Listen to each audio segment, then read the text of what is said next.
vous retrouve pour une nouvelle vidéo. Je vais faire un seul tas, ça va vous parler ou pas. Évidemment, cette vidéo est intemporelle. Et la question que je vais poser, c'est est-ce que je peux faire confiance à cette situation, à cette personne?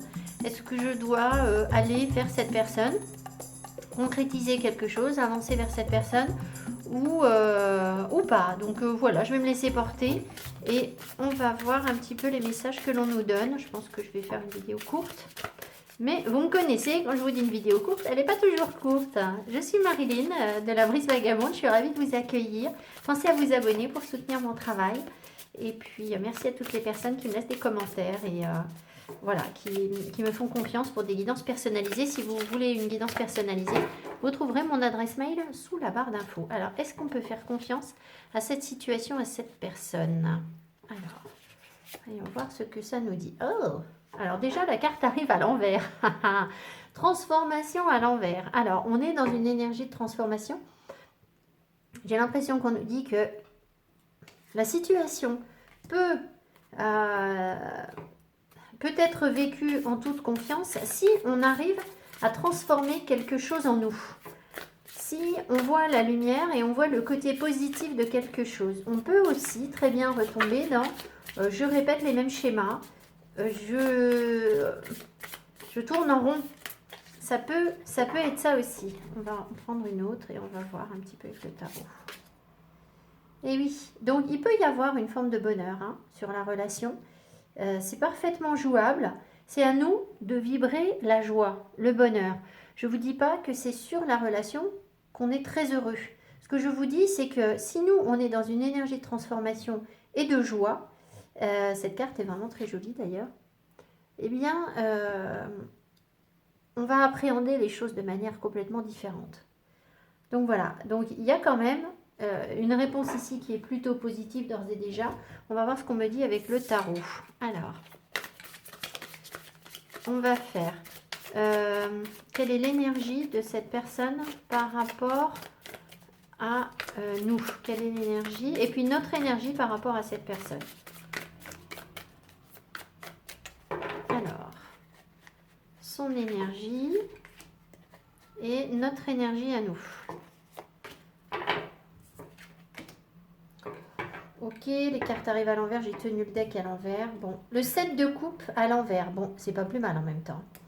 Et là, on verra après. Alors, le 7 de coupe à l'envers est ambigu. C'est-à-dire que ça peut être une personne qui est attirée par tout ce qui brille. Mais peut-être que parce que la carte arrive à l'envers, cette personne commence à se dire qu'il va falloir qu'elle fasse des choix plus authentiques dans sa vie. C'est peut-être pas quelque chose qui va être facile pour elle. Peut-être qu'elle est au début d'un parcours par rapport à ça, puisque l'énergie est encore très présente autour d'elle. Mais visiblement, c'est peut-être quelqu'un qui va être confronté à d'autres situations, c'est-à-dire d'autres possibilités de relations qui peuvent être très séduisantes. Mais avec un 7 de coupe à l'envers, on sort un peu de ça. C'est-à-dire qu'on commence à prendre conscience que tout ce qui brille n'est pas or et qu'il va falloir faire un choix. Alors nous, qu'est-ce qu'on a? Forcément une carte à l'envers. Très bien. Nous, on a le 7 d'épée à l'envers. Très bien. Le 7 d'épée à l'envers nous dit que on a peut-être plus envie de vibrer des énergies de ruse. On a envie de dépasser ça. On a envie d'aller au-delà de quelque chose est malhonnête sur la relation. Et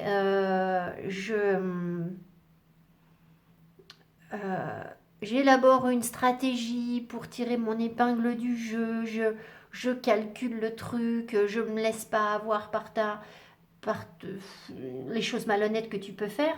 Si en fait, le fait que la carte soit à l'envers voudrait nous dire que on dépasse cette période où on a profondément subi un 7 d'épée, c'est-à-dire des énergies de trahison. Et on serait capable d'aller au-delà de ça. D'accord? Alors, qu'est-ce que la relation peut apporter à cette personne? Et alors cette fois-ci, je tiens mes cartes à l'endroit. Les guides ne m'auront pas deux fois. Et qu'est-ce que ça peut nous apporter à nous? Qu'est-ce qu'on peut apporter à cette personne? Et qu'est-ce que la personne peut nous apporter? J'ai pas du tout prévu mon tirage, hein, donc je me laisse porter. Voilà. The Fool. Ah ah! On peut apporter à cette personne un nouveau départ, une indépendance, une liberté. On va demander ce que la personne, comment la personne nous perçoit. La possibilité d'aller, de sortir d'un cycle, d'initier quelque chose de nouveau dans sa vie. Donc, vous voyez, on voit bien que cette personne, elle était beaucoup dans l'illusion. Hein. Elle a eu du mal à faire des choix, elle a tourné en rond parce qu'elle s'est laissée aller à des choses qui étaient bling-bling, c'est-à-dire des sucres rapides. Moi, c'est vraiment comme ça que ça me parle, le 7 de coupe. Et le fou, c'est comme une énergie fraîche, neuve. Tiens, finalement, il y a autre chose. Il y a une autre possibilité avec beaucoup d'enthousiasme, de légèreté, de gaieté. Enfin voilà, ce qu'on peut apporter à cette personne, c'est de sortir d'un univers qui est superficiel pour aller vers quelque chose où on se laisse aller à ce qui nous plaît vraiment. D'accord? Le fou, il s'encombre pas de trucs qui lui conviennent pas. D'accord? Ça n'a pas forcément l'air merveilleux au départ, mais il y va quand même. Si ça le tente, il y va, en fait.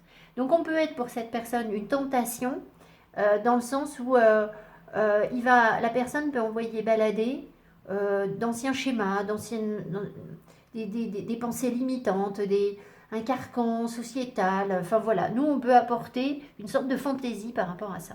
Qu'est-ce que la personne peut nous apporter? La tour. Bah dis donc, ça fait du ménage. Hein. Pas étonnant que la question revienne là, c'est-à-dire est-ce qu'on peut être en confiance parce que effectivement, si vous voulez, il y a quand même des choses à transformer où le chemin n'est pas une ligne droite parfaite. Alors la tour, elle est très bien illustrée dans ce tarot. J'ai oublié de vous dire le nom du tarot, c'est Gothmancy Tarot. Donc la tour, c'est détruire pour reconstruire. On a eu des pensées limitantes. On avait construit quelque chose de très sécurisant pour nous. C'est-à-dire qu'on a laissé des choses de côté, ou on a accepté seulement certaines valeurs dans notre vie en se disant, moi, ça ne peut fonctionner que comme ça. Voilà, je suis comme ça. Sauf que cette personne nous montre que il est temps de faire un peu du ménage par rapport à cette rigueur, parce que finalement, elle nous enferme, elle nous limite, elle ne nous permet pas de nous dépasser et de construire autre chose, de sortir de notre zone de confort. Donc cette personne nous pousse dans nos retranchements, un petit peu là où on était un peu planqué dans notre vie, on se disait voilà, moi c'est comme ça, voilà, eh bien non, en fait, c'est pas comme ça. D'accord? Il y a autre chose. D'accord? Voilà. Alors, comment cette personne nous perçoit? Je ne veux pas dire comment est-ce que cette personne a des sentiments pour nous ou quelque chose comme ça, parce que déjà c'est très difficile de l'établir avec des cartes. Et puis surtout, là on en est à est-ce que je peux avoir confiance en cette personne un minimum? Alors, les sentiments, peut-être que c'est un peu tôt. Vous voyez, ça peut être ça aussi. Hein. Alors, comment est-ce que cette personne nous perçoit et comment est-ce que nous la percevons? On me dit on peut demander ce qu'elle aime chez nous. D'accord, on demandera ça après. Comment elle nous perçoit? La roue de fortune. Ah, la roue de fortune. Alors, je pense qu'elle ne sait pas trop quoi penser de nous, cette personne. Cette personne, elle sent qu'on peut être parfois très bien, parfois très mal, qu'on peut être dans une forme d'instabilité, en fait.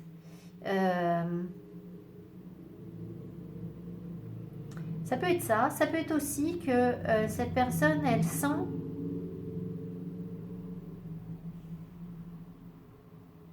que on est à l'écoute de notre chemin de vie. C'est-à-dire qu'on se laisse porter par notre destin. Alors avec de bonnes choses et de moins bonnes. D'accord? Elle nous perçoit aussi comme une énergie de changement où elle va pouvoir vivre les choses peut-être autrement. D'ailleurs, c'est ce qu'on avait aussi avec le fou. Est-ce qu'elle a le sentiment qu'on ait une relation karmique? C'est possible. Je pense qu'elle se dit qu'elle peut revivre quelque chose. Ça ne veut pas dire que c'est quelqu'un qui revient dans notre vie, c'est possible, hein, mais on connaît déjà. C'est comme si elle pouvait revivre une énergie au travers de nous. Elle sait aussi que on a la possibilité d'être en bas de la roue. C'est-à-dire qu'on peut être quelqu'un d'ultra sensible et on peut tomber en bas de la roue. Mais elle peut aussi nous percevoir comme, si on est dans une dynamique positive, comme quelqu'un, et c'est certainement le cas ici, hein, comme quelqu'un qui a la capacité de faire en sorte d'être toujours en haut de la roue. D'accord? De jongler. Quelqu'un qui s'adapte, en fait, aux aléas de la vie, qui fait avec, qui a traversé des hauts et des bas, mais qui se maintient dans une dynamique pour ne pas être toujours fataliste, même si on a un potentiel pour, ben oui, parfois se retrouver en bas de la roue, d'accord? Mais avec une grande capacité, si on est en bas de la roue, à remonter, à réinitier une dynamique. Voilà comment elle nous perçoit. Comment est-ce que nous, on perçoit cette personne? Le chariot. Comme quelqu'un qui est capable d'aller de l'avant. Quelqu'un qui, malgré tout, alors, semble avoir l'air de vouloir venir vers nous, semble avoir l'air de vouloir sortir de la situation dans laquelle il ou elle est, mais qui ne sait pas forcément trop non plus où il va. D'accord? C'est-à-dire c'est quelqu'un qui fonce, qui se laisse porter, qui a envie d'avancer, mais c'est pas forcément quelqu'un qui est dans un questionnement précis, qui mesure les choses. D'accord? On peut avoir, alors je ne sais plus le tarot, là je vais sécher, quel arcane, oh, euh, quel signe du zodiaque est rattaché au chariot, je ne sais plus. Ça peut être, c'est pas le Sagittaire, je sais pas. Bon bref, ça peut être quelqu'un, on peut le percevoir comme quelqu'un qui a deux facettes, qui est double, qui est ambivalent, qui a deux casquettes. Je sais pas pourquoi je vous dis ça, c'est comme ça. Mais quelqu'un de fonceur, plutôt dynamique, voilà, c'est une énergie positive. On notera quand même qu'on a deux arcanes majeures. On en a même déjà quatre. J'ai sorti 6 cartes, on a 4 arcanes majeures. Donc, c'est pas une relation mineure. D'accord? C'est une relation qui fait trembler les fondations, surtout avec la tour, qui peut être considérée comme assez marquante pour vous en ce moment, d'où le questionnement.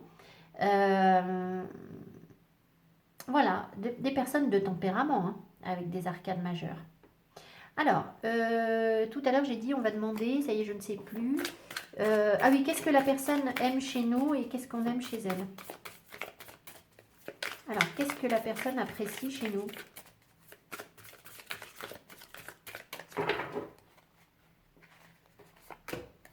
Et qu'est-ce qu'on apprécie chez elle? Le 9 de coupe. Ah ah. On peut avoir la réalisation d'un souhait. Cette personne, elle sent que ce qu'elle aime, c'est qu'on est dans un bien-être. C'est-à-dire qu'on reste positif, quelle que soit la situation, qu'on a déjà, on réalise nos rêves, on est prêt à se battre pour réaliser nos rêves et euh, c'est vraiment l'eau, je sens. On se laisse porter, on n'est pas dans une énergie bloquante en fait. C'est vraiment ce que je ressens, ce qui peut nous permettre d'être justement dans je matérialise mes souhaits, je me laisse porter pour aller remplir mes coupes d'amour, être euh, si vous voulez, c'est pas un 10 de coupe, c'est-à-dire que cette personne, elle ne voit pas en nous un grand bonheur, quelque chose d'établi, mais on n'est pas loin. On est déjà sur un 9, on a déjà 9 coupes d'amour, 9 coupes d'émotions. On est quelqu'un d'ouvert à nos émotions, on se laisse porter et on est plein de gaieté, de joie. Ici, il y a des roses, hein, sur cette carte. Alors, c'est un tarot très dur, donc on n'est pas sur des cartes hyper romantiques, hein, évidemment. Mais le 9 de coupe, nos vœux se réalisent. Alors, je vous encourage ici à faire un vœu. Je vais faire une petite pause.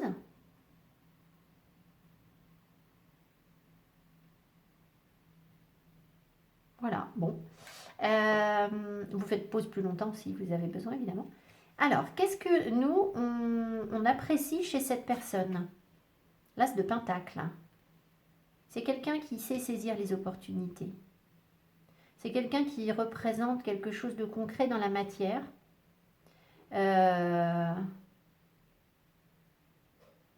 qui...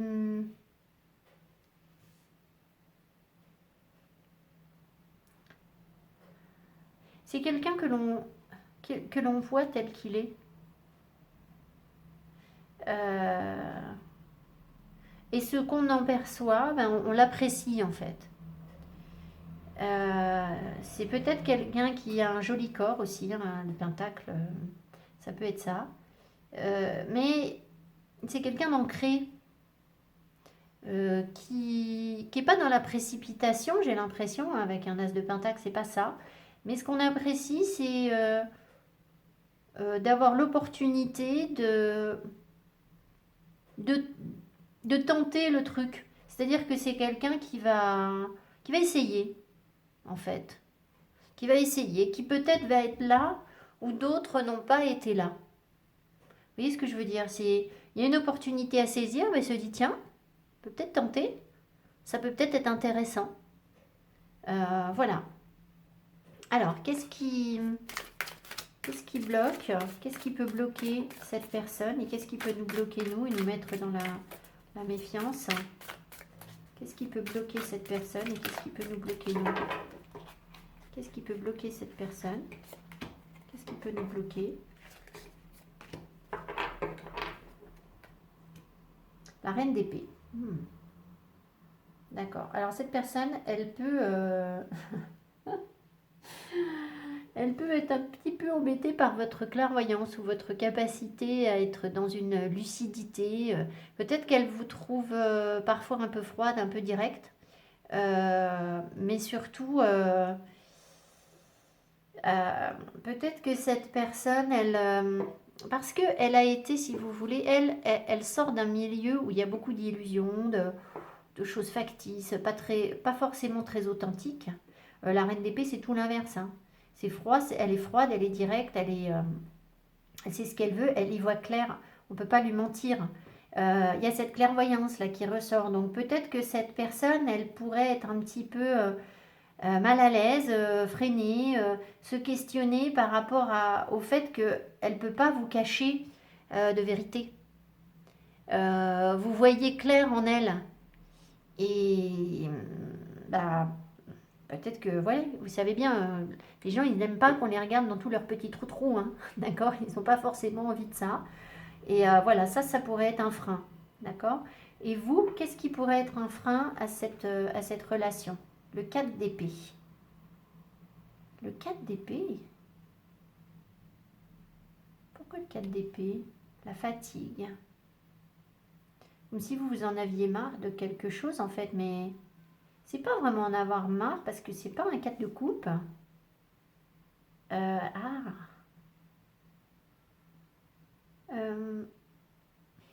Alors, vous, justement, j'ai l'impression que ce qui pourrait être un frein, c'est que les choses n'avancent pas par manque d'informations. C'est-à-dire que le 4 d'épée, souvent, l'univers nous place dans une énergie de 4 d'épée pour nous dire qu'on a besoin de se reposer parce qu'on n'a pas toutes les informations.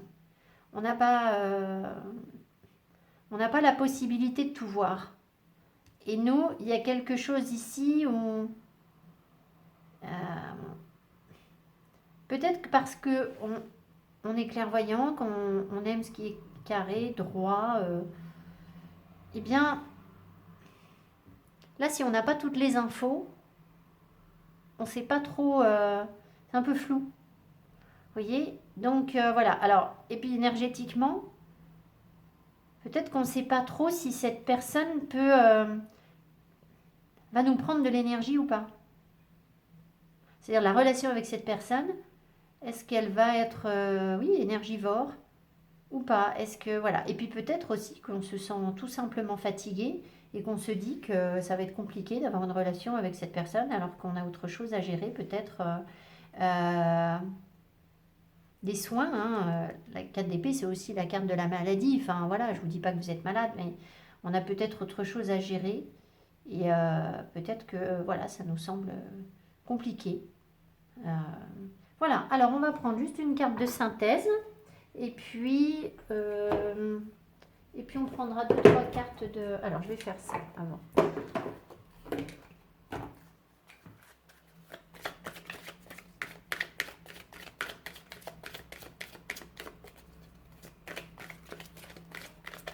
En tout cas, c'est effectivement une relation qui pose question. J'ai rien de fondamentalement malhonnête. C'est une relation qui nous pousse à travailler. Donc moi j'ai envie de vous dire déjà, est-ce que je dois aller vers cette personne? Je pense que cette relation peut vous amener à vous transformer. Je ne vous dis pas que c'est forcément avec cette personne que vous allez être très heureux. C'est possible, puisqu'on a happiness. Mais si c'est pas avec cette personne que vous allez être heureux, c'est quelqu'un qui va vous amener à gravir une marche vers votre bonheur. Vous pouvez aimer sans crainte, le flirt et les facteurs religieux. Donc, il se peut quand même que ce soit une relation karmique, qu'il était prévu que vous rencontriez cette personne. C'est vrai que si vous voulez, là avec la clairvoyance et les facteurs religieux, la communication, il y a des choses à pas dire. Il y a des choses qu'il ne faut pas dire sur la relation, je pense. Peut-être des choses dont il n'est pas nécessaire de parler. Vous voyez, ce que vous faites ici avec moi, votre travail sur les énergies, vos conscientisations, etc., votre clairvoyance, etc., ça peut compliquer la donne en fait. D'accord ? Et pourtant, si on reste dans la légèreté et qu'on s'ouvre un petit peu à l'amour, mais sans y mettre non plus, c'est peut-être jouable. Votre vie amoureuse subit l'influence de la religion et de votre voie spirituelle. Donc,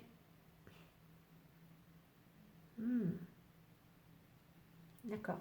Ce qu'on me dit, c'est comme s'il fallait assumer ça. C'est-à-dire notre clairvoyance, notre lucidité, notre religion. Notre religion, vous savez bien, hein, religion, c'est pas le mot. Hein. Nos croyances. Hein. Cette relation, elle nous permet de... Elle nous caresse pas dans le sens du poil par rapport à ça. C'est pas quelqu'un avec qui vous allez partager ça. Et pour autant, vous n'en êtes pas moins aimable. Il n'y a pas de raison qu'on ne puisse pas vous aimer sous prétexte que vous avez ça en vous, cette clairvoyance en vous, cette lucidité, ou cette capacité à transformer les énergies de manière positive, à rebondir, etc. Vous voyez ce que je veux dire? Et c'est pas forcément facile pour nous de l'accepter. C'est-à-dire que incarner l'énergie de la reine d'épée, ça a peut-être été un combat pour nous. Et un combat karmique. D'accord? Quelque chose qu'on nous a fait payer et que du coup, on a du mal à assumer parce que c'est quelque chose que peut-être on nous a reproché. Et là, l'occasion est de sortir de cette difficulté où nos croyances nous bloquent. C'est-à-dire qu'on ne nous aime pas parce qu'on a des croyances qui ne sont pas forcément celles de tout le monde. Allez, une petite carte des sirènes. Alors, je prends beaucoup cet oracle en ce moment, mais moi, il m'appelle, hein, c'est comme ça. Et puis, il y a plein de messages qui ne sont pas sortis. Alors, si on ressort une des cartes que j'ai déjà sorties récemment, bah écoutez, je comprendrai qu'il faut que je prenne un autre oracle. Alors, pas sur cette vidéo, évidemment, mais pour les prochaines. Mais je suis quand même appelée par ça. Synthèse. Qu'est-ce qu'on veut nous dire? L'invisible. Trop de choses sont cachées. Ah, c'est fou ça, c'est extrêmement mystérieux. Regardez-moi ça. Alors déjà la carte, elle donne froid dans le dos. Regardez. Et là, on a, je sais pas, là, il y a la queue de la sirène. Et là, il y a un œil. Bon. Alors, voyons voir. Mystère, mystère, ladies and gentlemen. Alors, trop de choses sont cachées. Vous voyez? C'est un peu ça le 4 d'épée. On n'a pas les infos. Et nous, on aime bien voir clair. L'invisible. Vous avez besoin d'informations. Nous vous pressons de vérifier par vous-même ce qu'on vous dit et de ne pas vous contenter de l'évidence des premières impressions. Trop de choses demeurent inconnues. Nous vous demandons donc de sonder l'eau avec sincérité pour découvrir ce qui se cache sous la surface, car beaucoup d'informations doivent encore venir au jour, comme disent les hommes. Il y a peut-être de gros rochers pointus, il serait dangereux de plonger. Donc là, est-ce qu'on peut aller vers cette personne? avec méfiance quand même. Avançons doucement, tranquillement.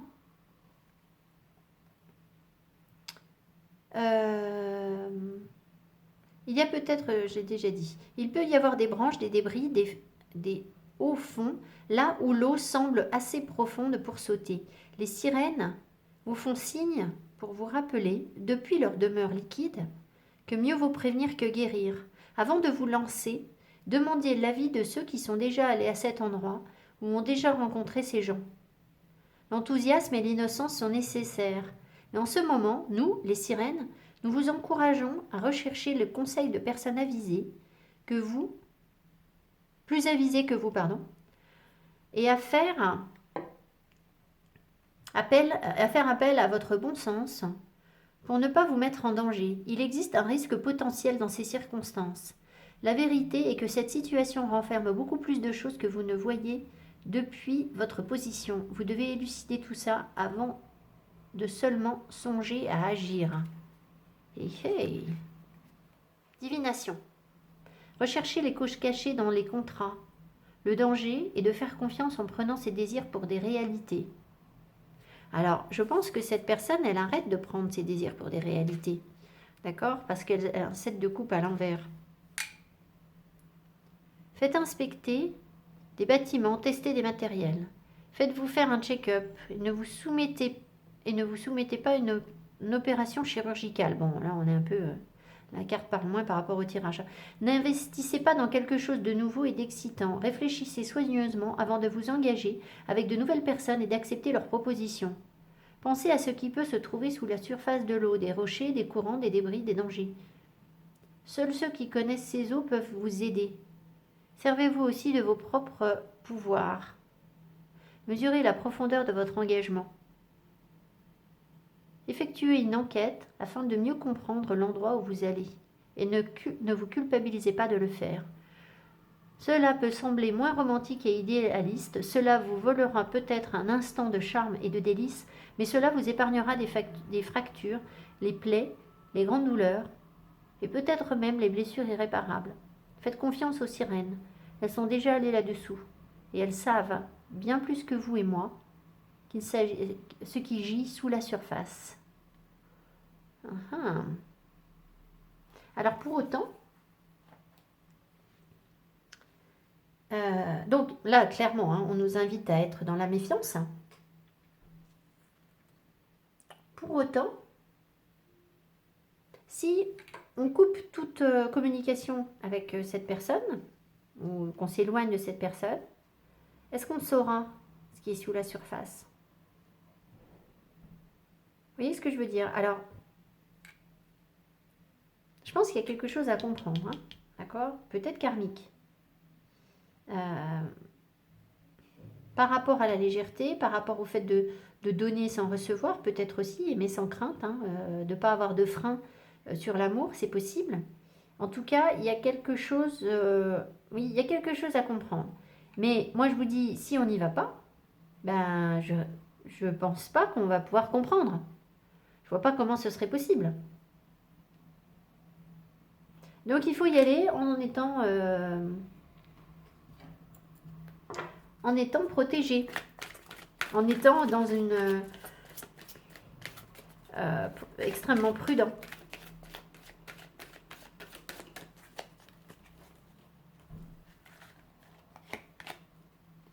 Amour non réciproque. Il n'y a pas assez d'attrait chimique pour que cette relation puisse durer. Ben avec ça, on est bien.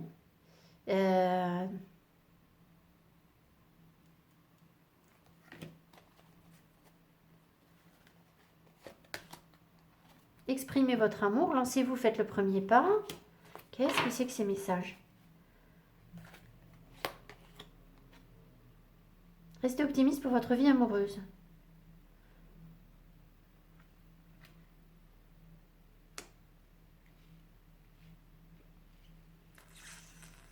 Compliqué. Compliqué. Exprimer amour non réciproque. Ça nous dit que si la personne ne met pas d'émotion, il ne faut pas qu'on en mette non plus. C'est surtout ça. Maintenant, exprimez votre amour. C'est ça qui est ambigu, c'est que lancez-vous, faites le premier pas. Et restez optimiste pour votre vie amoureuse. Donc il y a quand même une forme d'espoir, mais peut-être que pour l'instant, cette personne, elle est pas du tout dans quelque chose de romantique, hein, tout simplement. C'est pas forcément ce qu'elle recherche. D'accord.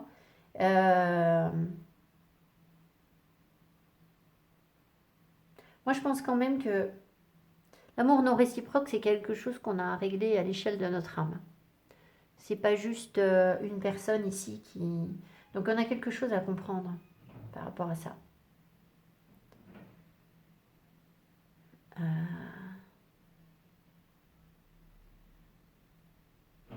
Ouais.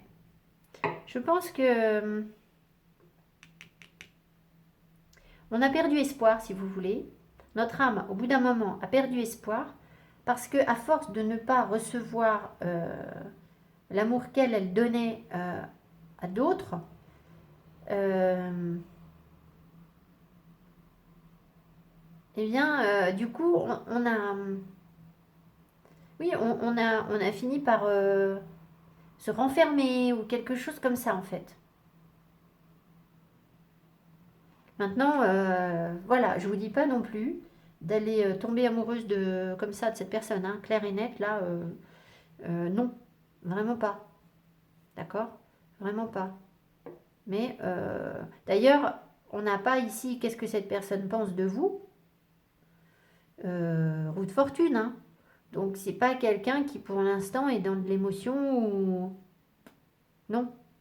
Elle vous croise sur sa route, hein, avec la roue de fortune. Donc voilà, donc elle peut saisir les opportunités, oui. D'ailleurs, vous n'êtes pas tellement dans l'émotion non plus, hein, pour l'instant. Voilà. Bon, bah, écoutez, j'arrête là le tirage. On avance prudemment. Il y a d'autres choses que l'on doit apprendre, comprendre. En tout cas, on est en énergie de transformation pour être heureux.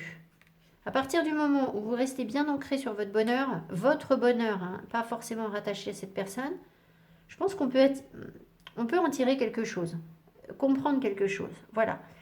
Maintenant, si votre bonheur dépend de cette personne, là, attention, vraiment attention. Parce qu'on n'y est pas vraiment en fait. Hein.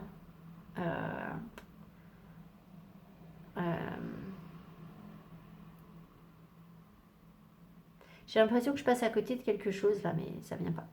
Par rapport à l'amour non réciproque, il y a un truc, on va me dire...